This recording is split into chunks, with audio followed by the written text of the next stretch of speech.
A recession is inevitable. A recession is inevitable. A recession is inevitable. A recession is inevitable. Is it though?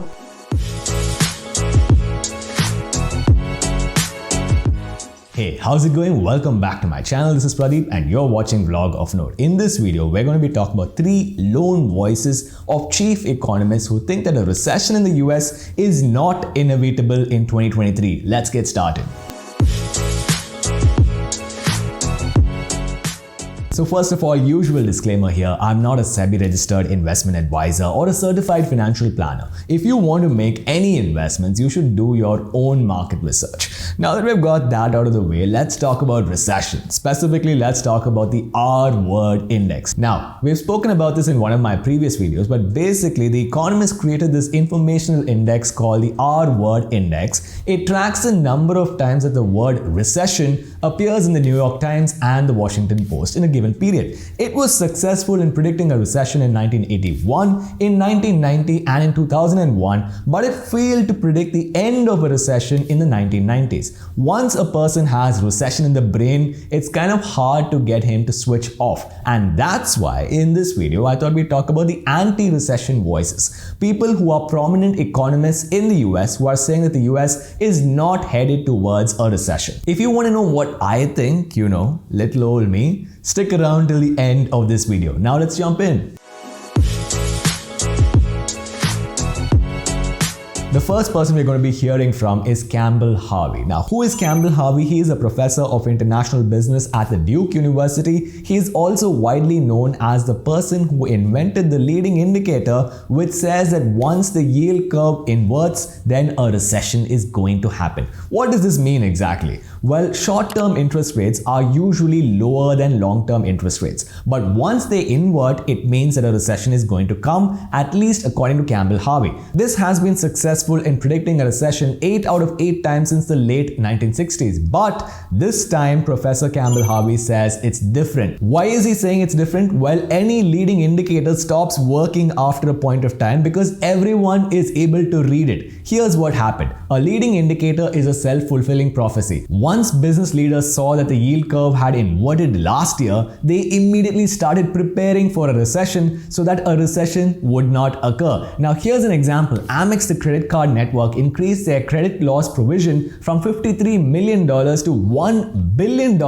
because they also likely saw the inversion of the yield curve and wanted to prepare for a recession. I think Campbell Harvey is being really smart here. If he is right about his leading indicator being wrong, then he is right. And if he is wrong about his leading indicator being right, then he's right anyway.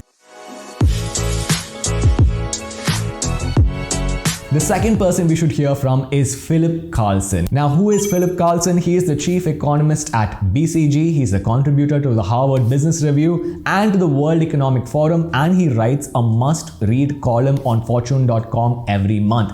I apologize to him in case he ever watches this video. I am totally going to butcher his last name, so I am not even going to try. Now, Philipp Carlsson has said that this fabled mythical creature that the Fed in the US has been hankering after, called the soft landing, has actually already begun and it will end sometime in 2025. What does he mean? Well, when inflation goes up, the Fed starts to raise interest rates. That's their only tool to bring down inflation. But when they raise interest rates, there is a risk that the economy could go into a recession. If they avoid that risk, it's called a soft landing. According to Philipp Carlsson, inflation has started to cool and we are in a soft landing. What's his rationale? 2 words, the labor market. In the US, the unemployment rate is currently at 3.5%, its lowest level in 50 years. Also, you have non-farm payrolls increasing at about 200,000 new jobs every time they do the report. And you see wage growth, which has moderated to 0.3% from 0.4% in November. What does this mean? The Fed has started to engineer the impossible.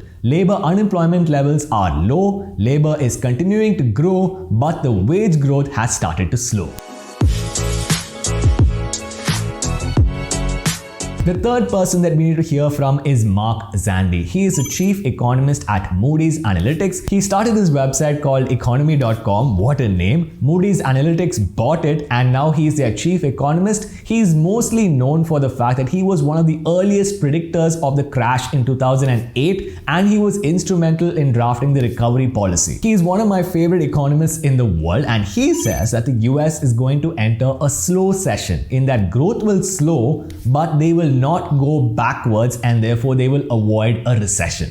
What's his rationale for the same? Two things here. Firstly, GDP currently grew at 2.9%. Mostly people expect it to grow only at 2.6%, and by the end of 2023 it's supposed to grow at 0.8% to 1%. Certainly not explosive growth, but certainly not going backwards. He also says inflation has started to cool. It was at 9.1%, it came down to 6.5%, and by the end of 2023 it's supposed to be only 3.2%. While that is still higher than the Fed would like, it's a far cry from where we are at today. So slow session according to Mark Zandi. At the beginning of this video, I promised you I would give you my opinion. I agree with economist number 2. I think that the US has achieved the impossible in terms of a soft landing. We might hit a recession, but it will be incredibly short, incredibly mild, and it might just be incredibly transitory.